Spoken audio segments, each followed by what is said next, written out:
cumprimento a igreja com a gloriosa graça e paz do nosso Senhor e Salvador Jesus Cristo. É sempre motivo de alegria, muita alegria mesmo, poder estar na casa do Senhor, reunido com os irmãos, com aqueles que aqui se encontram presentes, com aqueles que estão em casa, mas que, contudo, o Senhor se faz presente nas nossas vidas, mesmo você estando aqui ou você que está em casa.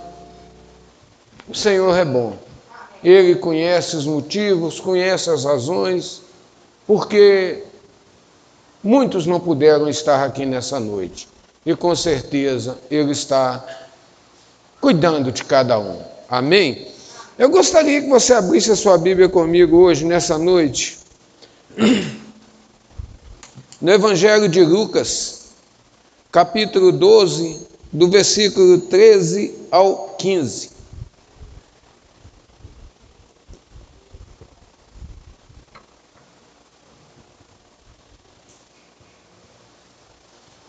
Nós vamos falar um pouquinho nessa noite do que é cobiça.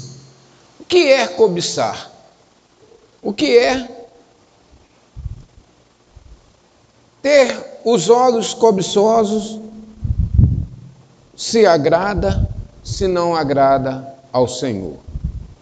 Lucas capítulo 12, versículo do 13 ao 15, diz assim: E disse-lhe um da multidão: Mestre, dize a meu irmão que reparta comigo a herança.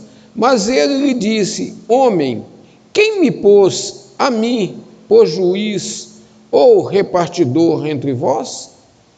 E disse-lhe: Acautelai-vos e guardai-vos da avareza, porque a vida de qualquer não consiste na abundância do que possui. Querido Deus e amado Pai, nós te louvamos, nós te glorificamos, nós bendizemos, ó Pai, o teu santo nome, porque o Senhor é bom, porque o Senhor tem sido misericordioso para conosco. E nessa noite, ó Pai, eu venho te pedir que o Senhor venha, ó Pai, abençoar essa palavra de maneira sobrenatural, abrindo, Senhor, o nosso entendimento, a nossa compreensão, para compreendermos, ó Pai, que não só de pão viverá o homem, mas de toda a palavra que sai da tua boca. Pai, restaura-nos a visão, dai-nos, Senhor, sabedoria e discernimento, traga a cura, Senhor, para aquele que necessita, a libertação, ó Pai, dos olhos altivos para aqueles que têm os olhos altivos, porque do Senhor é o reino, a glória, o domínio, o poder, e tudo, ó Pai, está nas tuas mãos.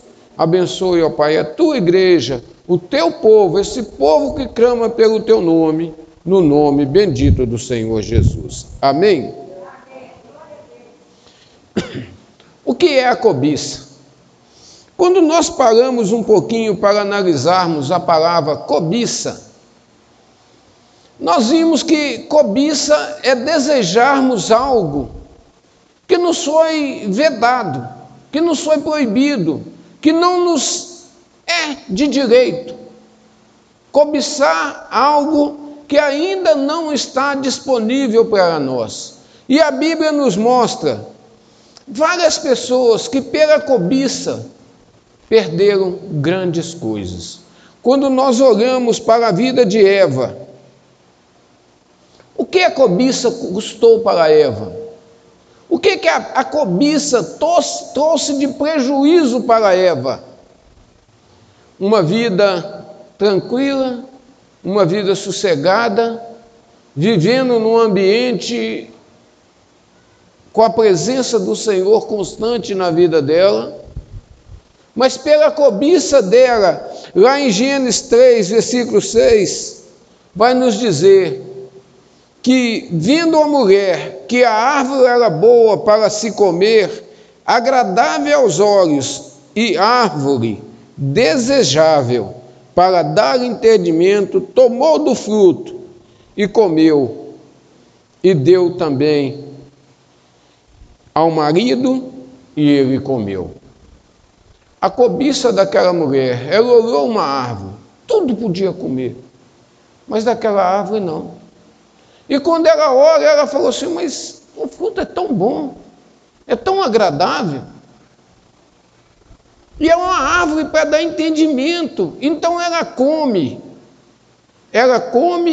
o entendimento dela, a Bíblia não fala se abriu ou não, mas ela quis compartilhar com o marido. E ele não colocou nenhuma objeção. Comeu e abriu seu entendimento. Ali, perderam a cobiça, tirou-os da presença de Deus, do lugar onde toda tarde o Senhor vinha e chamava por eles, perguntava por eles. E no versículo 24, 6:24, ela vai falar, árvore desejável para dar entendimento. Em seu desejo de receber sabedoria, a mulher perdeu de vista a verdade fundamental. Perdeu as verdades verdadeiras, perdeu tudo aquilo que tinha desde o início, verdadeiramente fundamental, perdeu as verdades fundamentais a respeito da sabedoria. Ser verdadeiramente sábio é crer e confiar em Deus, obedecer os seus ensinamentos. O verdadeiro sábio é aquele que sabe ouvir, sabe obedecer, colocar em prática e seguir em frente.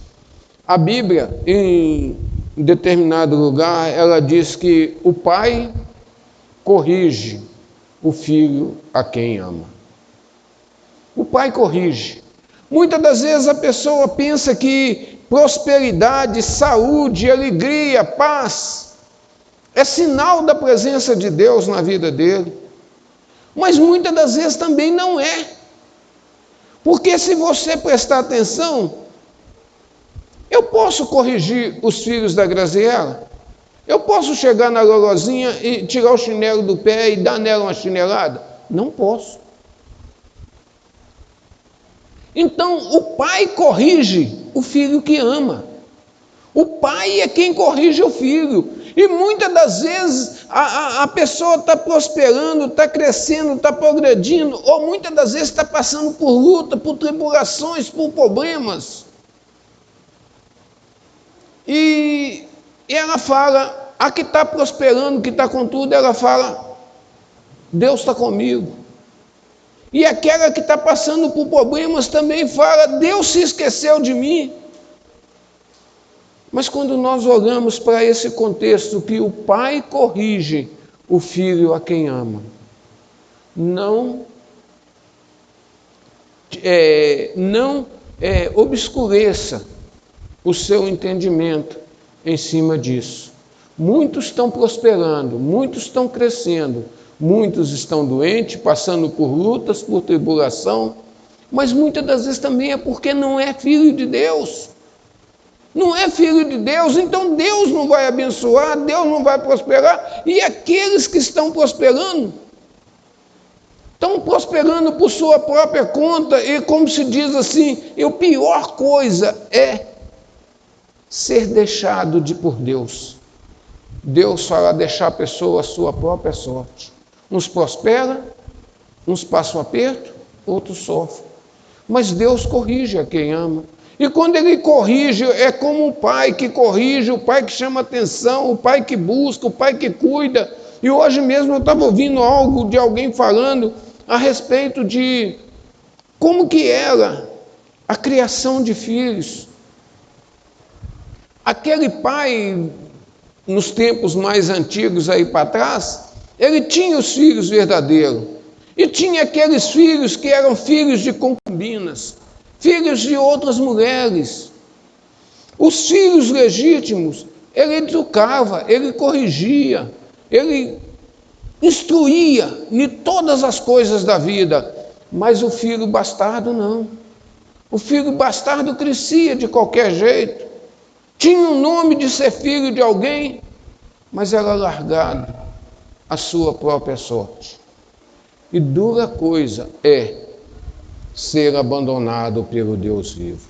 Não entender, não compreender. E essa cobiça trouxe problemas sérios para Eva, para Adão e para toda a humanidade. Em Provérbios 1:7 nos diz que o temor do Senhor é o princípio do saber. Mas os loucos desprezam a sabedoria e o ensino. A sabedoria, o temor do Senhor é o princípio do saber. Mas os loucos desprezam a sabedoria e o ensino. O primeiro mandamento que o Senhor deixou para nós nos ensina que devemos temer e amar a Deus, confiar nele acima de todas as coisas. Amar, temer. Deus é doador de todas as compreensões humanas. Ele deseja que seu povo o considere em reverência, respeito e amor. Deus quer isso. Deus quer que você o considere não pelo aquilo que Ele pode te dar, não pelo aquilo que Ele te dá. Ele quer que você o considere porque Ele é Deus, porque Ele é o Criador, é o doador da vida, é aquele que, vendo a perdição da humanidade, tudo o que aconteceu lá atrás, envia seu Filho para nos resgatar novamente para Ele, para nos trazer de volta, para nos mostrar a direção, o caminho que temos que seguir. O temor tem sua origem no conhecimento. Só tem temor quem conhece o Pai. Se você conhece o Pai que te criou e saber que Ele é rígido, você vai pensar duas vezes de errar. Você vai pensar duas vezes, opa, espera aí, deixa eu parar aqui.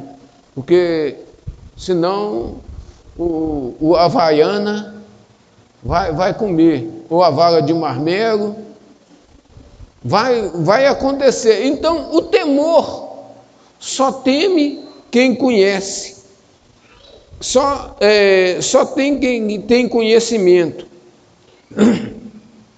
De que maneira o homem poderá temer aquilo a quem não conhece? Como podemos temer a Deus se primeiro nós não procuramos conhecê-lo, saber quem Ele é, de que maneira Ele deixou tudo escrito, de que maneira Ele deixou tudo programado para que por Ele, para Ele, nós vivamos, prosseguimos e vamos estar com Ele na glória. Se nós não conhecermos como obedecer, o homem não pode, de maneira nenhuma, ele temerá aquilo que não conhece. A tensão frequentemente consiste em desejar uma coisa que Deus disse errado. A cobiça é sempre essa. É tentar cobiçar algo que Deus diz que não pode, que é errado. Aí aquilo fica martelando no coração, aquilo fica dizendo, você pode, você é mais que vencedor, você é filho de Deus, você tem direito, mas Deus diz que não. Deus diz que não, então pare, espere. Espere a hora que Ele entregar, a hora que Ele falar, é sua vez. Assuma, participe. É assim na história. Quando nós vimos muitas das vezes, você pegar a história de Moisés, aos 40 anos, Moisés rejeitou ser chamado de filho da filha de Faraó. Moisés era o faraó sucessor ali naquele instante. A hora que aquele faraó morresse, Moisés assumiria como faraó, porque aquele faraó não tinha neto. Ele tinha uma filha mulher. E se você pegar a história dos faraós, você vai ver que quando Moisés teve que fugir, a mãe dele se vestiu de homem. E se passou como faraó durante 7 anos. Ela colocou barba, colocou todo o aparato de um faraó e se tornou um faraó, porque Moisés tinha entrado em contenda. Moisés não quis ser chamado de filho da filha de Faraó.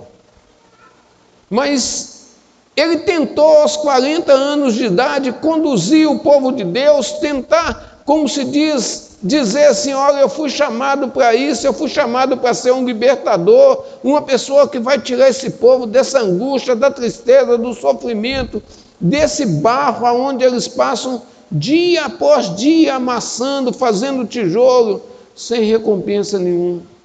Eu tenho poder, eu tenho autoridade de fazer isso. E ele começou tentando fazer, mas nessa iniciativa Deus poda ele de uma vez. Que ele sai, vai na praia, está um egípcio batendo num hebreu. Ele defende o irmão dele, o hebreu, e mata o egípcio. E enterrou o corpo na areia. Quando foi no outro dia, tinha 2 hebreus brigando. 2 hebreus agora brigando, e Moisés chega perto, vocês são irmãos, para com isso. O outro virou para ele e falou, quem te colocou como juiz sobre nós? Quem te deu essa autoridade? Por um acaso você quer fazer comigo o que você fez com aquele egípcio ontem?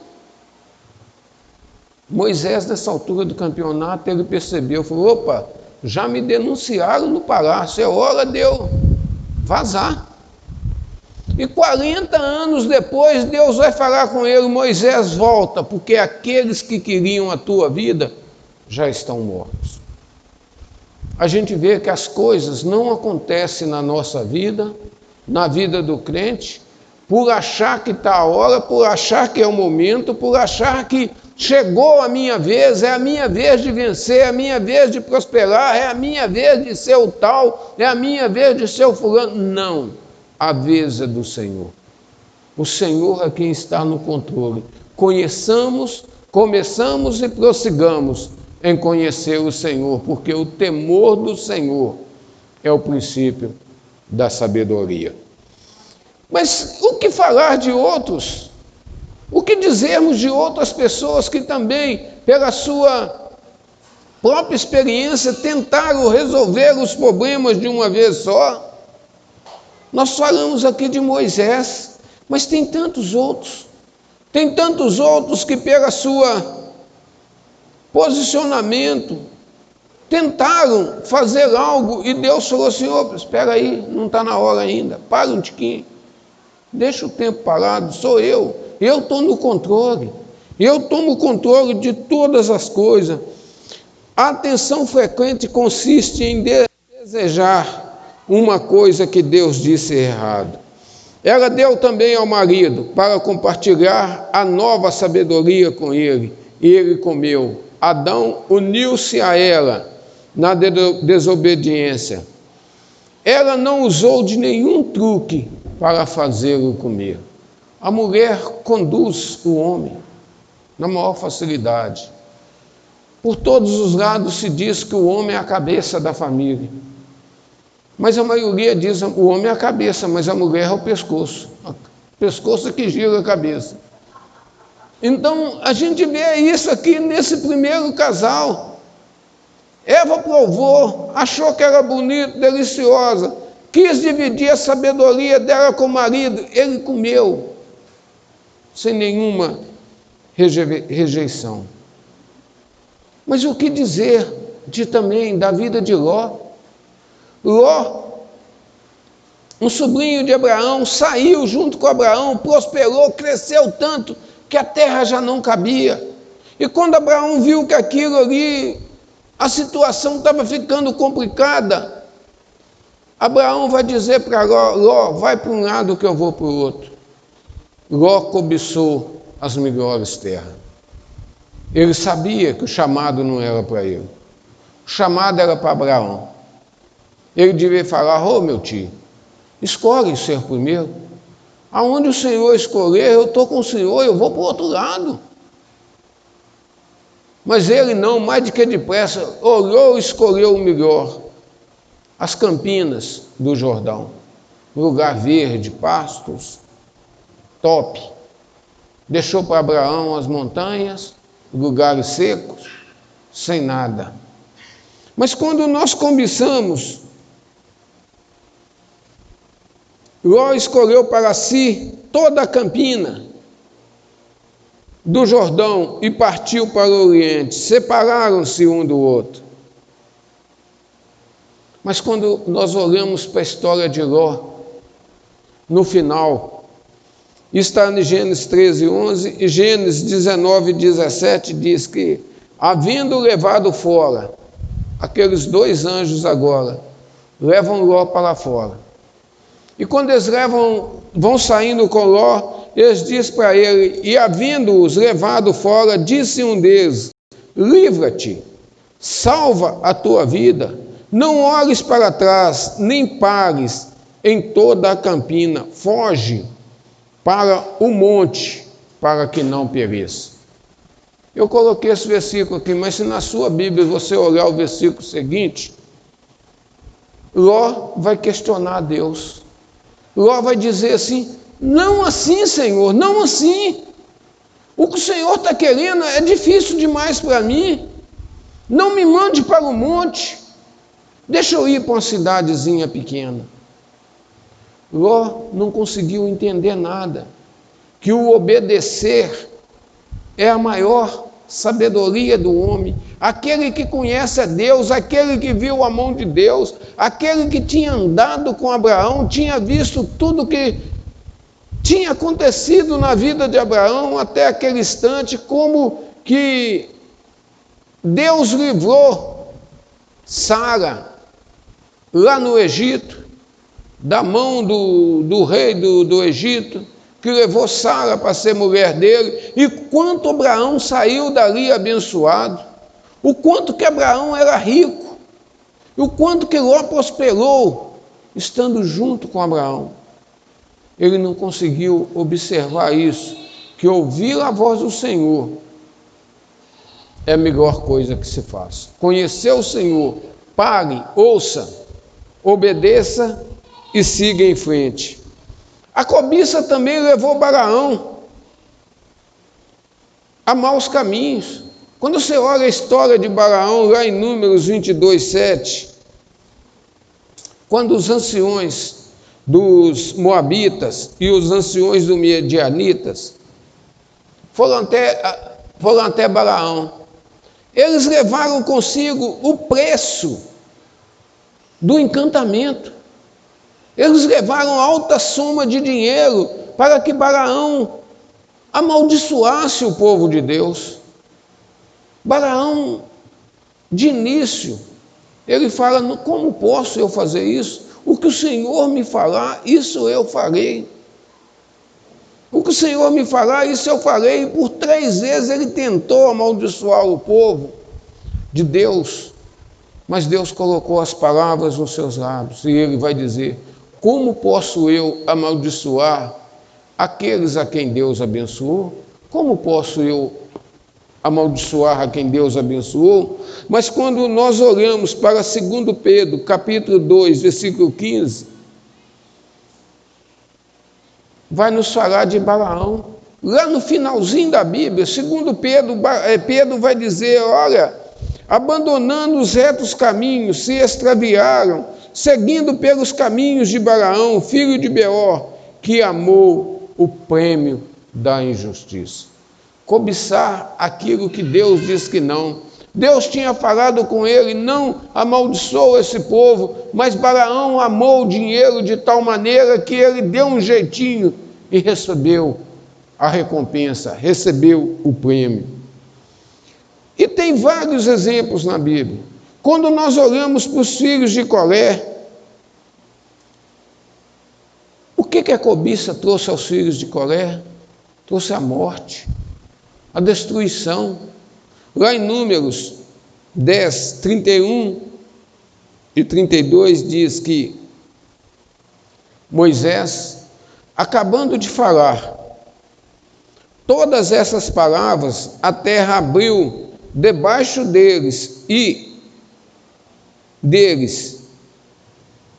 se rendeu e abriu a sua boca e os tragou com as suas casas, como também todos os homens que lhe pertenciam, e Corá e todos os seus bens.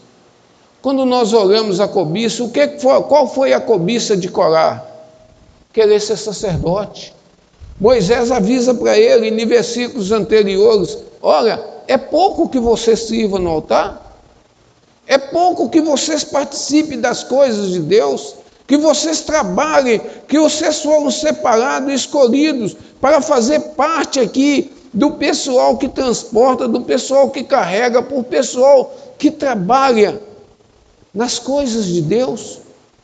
Vocês querem também o sacerdócio? Não.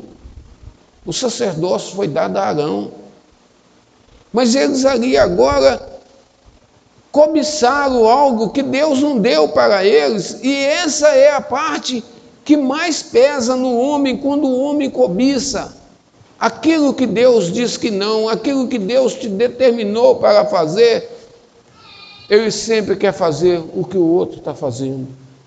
Não quer fazer o dele com primazia, fazer o dele com perfeição, com amor, com carinho, com dedicação. Não, só isso é pouco demais para mim. Eu sou muito melhor, eu sou bom. Deus é quem é bom. O único que é bom é o Senhor. A cobiça também, ela vai passando ao longo da Bíblia para nos deixar que não devemos realmente cobiçar. Havia uma proibição, olha, tudo que está dentro de Jericó é maldito, é anátema, é maldito ao Senhor. E Josué 7:1 diz que os filhos de Israel prevaricaram nas coisas condenadas, porque Acã, filho de Carmi, filho de Zabedi, filho de Zera, da tribo de Judá, tomou das coisas condenadas, e a ira do Senhor se acendeu contra os filhos de Israel. A cobiça gera morte, a cobiça gera distanciamento, gera afastamento, gera isolamento das outras pessoas. Uma pessoa cobiçosa, ela só vê a outra, só consegue enxergar a outra de maneira, como que eu vou tirar alguma vantagem dessa pessoa? Como que eu vou ganhar alguma coisa? Como que eu vou ter algum lucro? Sendo que não é assim com as coisas de Deus. Deus não quer isso para os seus filhos. Deus quer que sigamos e prossigamos em paz, como diz, seguir a paz com todos e a santificação, porque sem a qual ninguém verá o Senhor. O ponto principal da palavra do Senhor é a santificação, é a mudança de vida, é a transformação. Não existe aceitar, tomar uma posição pelo Senhor, conhecer o Evangelho, e se não houver mudança nenhuma na pessoa, não aconteceu nada. Se não houve transformação, se não houve o desejo de mudar, de largar, de confessar, de entender que o homem sem Deus está perdido. O homem sem Deus está longe dos planos, dos propósitos. Por causa da cobiça, nós vamos um tiquinho mais à frente. Olhamos a vida de Geazi, servo de Eliseu. Eliseu faz uma coisa grande. Faz não. Quando Naamã traz as cartas para o rei de Israel e diz, olha, o rei da Síria mandou que você me cure. O rei de Israel rasga as suas roupas e fala, porventura sou eu Deus para curar alguém? Sou eu Deus para limpar alguém da lepra? A lepra é a pior doença da época. E Eliseu manda um recado para o rei, manda ele vir a mim.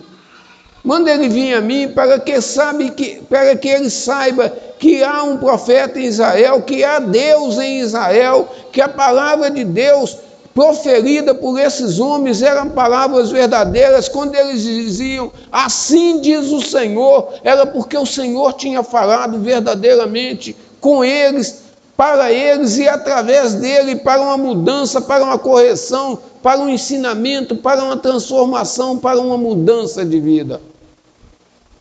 Mas aquele homem agora chega até diante, Eliseu morava.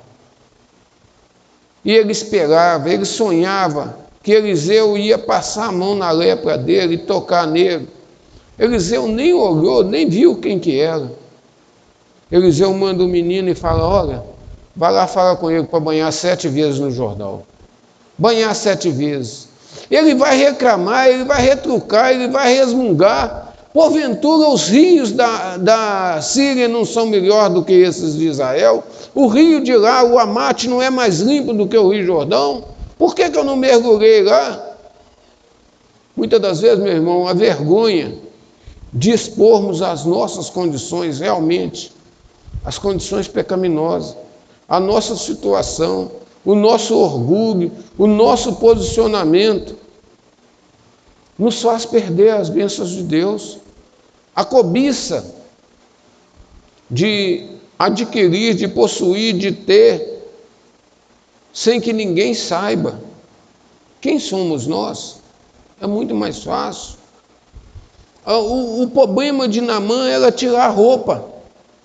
Ele não queria tirar a roupa, ele não queria mostrar o seu corpo para os seus soldados, para aqueles que estavam ali perto dele, porque com certeza a roupa que estava por cima estava tampando, talvez uma outra que estava por baixo, toda colada no corpo, toda pregando, ele teve que tirar, aquilo deve ter doído, aquilo trouxe constrangimento, sofrimento para ele, tirar aquelas roupas agarradas na pele, saindo com pedaços, porque a lepra tinha tomado conta dele todinho, talvez só o rosto não tinha nada. Mas quando ele entende que dá para ele o recado, meu Senhor, se ele tivesse te mandado fazer uma coisa difícil, o Senhor não faria? Ele mandou você entrar dentro da água ali, é só entrar ali 7 vezes. Entra. Mas enquanto o orgulho e a prepotência não caem por terra, seja na vida de qualquer um, nós não conseguimos ver a mão de Deus nos restaurando, nos curando, nos sarando, nos livrando, nos limpando, nos purificando, nos conduzindo aos verdes pastos. Quando Naamã compreendeu isso, ele entrou dentro da água, talvez ele entra a primeira vez e sai e fala, pensa, mas para que eu vou continuar fazendo isso? Nada aconteceu, oh, que vergonha. Entra a segunda, nada, entra a terceira, nada, a quarta, nada, a quinta. Perseverança nas promessas do Senhor. Entra a sexta, quando na sétima ele sai com a pele limpinha como de uma criança. Esse é o Deus que nós servimos, é o Deus que nos fala, olha, não cobice as coisas alheias, não cobice as coisas que não lhe pertencem, não cobice aquilo que eu falei para vocês não cobiçarem, não tente ir além daquilo que eu estou falando para vocês, que eu estou pedindo para que vocês façam e vivam por elas. Eliseu, depois disso, Naamã tenta pagar Eliseu, dá uma oferta para Eliseu. E Eliseu vai falar com ele, não, você não tem que dar nada. E Naamã vai embora. Mas Geazi corre atrás. Está lá em 2 Reis 5, 27. Eliseu, quando Geazi vai atrás, e Geazi pede Naamã um pouco de ouro, umas capas, umas roupas, um bocado de dinheiro. Quando ele volta, Eliseu vai falar com ele, opa, aonde você foi? Não fui em canto nenhum, não. Porventura, quando você foi, Geazi, o meu espírito não foi com você? O Deus que eu sirvo não estava presente no que você estava fazendo errado, no que você estava cobiçando, no que você estava desejando? E no 2 Reis 5, 27 diz, portanto, a lepra de Naamã se pegará a ti e a sua descendência. para sempre. Então saiu de diante dele, leproso, branco como a neve. Não cobice aquilo que não é para você. Mas quando nós olhamos para o Novo Testamento, o que a cobiça levou Judas a fazer? Judas cobiçava um reino terreno, mas o reino do Senhor não é desse mundo. O reino do Senhor não é desse mundo visível que aqui nós estamos vendo, pelo menos nesse momento ainda não é.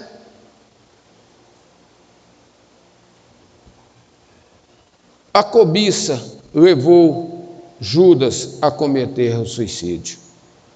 Este homem adquiriu, Atos 1,8 diz que, ora, este homem adquiriu um campo com o preço da iniquidade, e precipitando-se, rompeu-se pelo meio, e todas as suas entranhas se derramaram. Em Mateus 27,5 diz que, então Judas, atirando para o santuário as moedas de prata, retirou-se e foi-se enforcar. A cobiça mata, a cobiça destrói, a cobiça derrama. Não seja cobiçoso, seja simples, prudente. Olha os exemplos que o Senhor Jesus deixa para nós. Seja prudente como a serpente, observa os movimentos, olha todas as circunstâncias, todas as possibilidades, mas também seja simples como uma pomba. Prudente como a serpente, mas simples como uma pomba. Por isso, observemos a exortação de Jesus. Para encerrar, Jesus vai nos exortar no versículo que nós lemos no início, para encerrar. Lucas 12, versículo 15. E disse: acautelai-vos da avareza, porque a vida de qualquer não consiste na abundância de que possui. Em 1 Timóteo 6,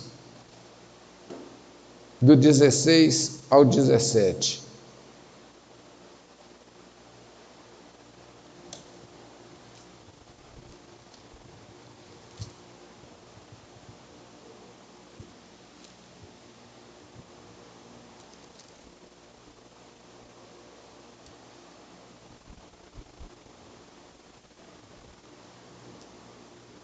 Diz assim: aquele que tem, ele só, a imortalidade e habita na luz inacessível, a quem nenhum dos homens viu, nem pode ver, ao qual seja a honra e poder sempre eterno. Amém. E ele manda aos ricos deste mundo, que não sejam altivos, nem ponha a esperança na incerteza das riquezas, mas em Deus, quem abundantemente nos dá todas as coisas para delas gozarmos. Que façam bem, enriqueçam em boas obras e repartam de boa mente e sejam comunicáveis. Que entesourem para si mesmo um bom fundamento para o futuro, para que possam alcançar a vida eterna. Amém? Que esse texto de 1 Timóteo possa ficar no seu coração. Saber que aquele que habita na luz inacessível é o que nos deixou o recado. Olha, não seja cobiçoso. Procure fazer o bem e reparta. Faça uma obra. Seja honesto com vocês mesmos. Procure crescer na graça, procure crescer no conhecimento do Senhor. Procure a vida eterna, porque ela é o que importa. O resto tudo é passageiro. Mas a palavra do Senhor não vai passar. Amém? E que o Senhor vos abençoe, que o Senhor vos guarde, que o Senhor faça florescer sobre a vida de cada um de vocês e vos dê a paz que vocês têm buscado, que vocês têm procurado, no nome do Senhor Jesus. Amém?